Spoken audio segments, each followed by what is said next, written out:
Today marks the 46th year wedding anniversary for Mama and Papa.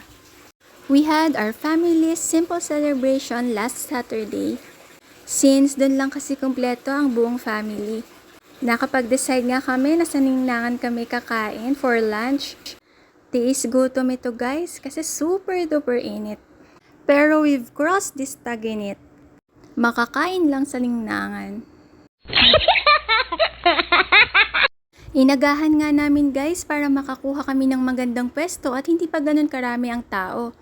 Anyway, mga sabaw, gulay at mga inihaw lang naman ang kakainin namin dito. Since kami ng mga kids ko ay allergic sa seafoods. Ay, ang sad.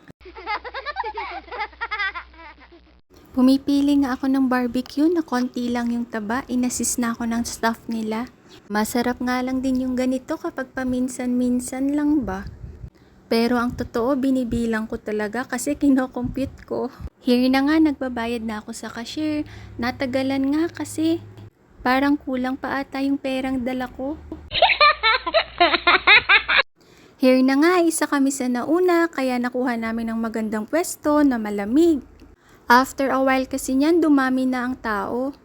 Pero alam nyo, sinasamantala ko talaga ang ganitong pagkakataon na maging memorable na kasama sila Papa at Mama.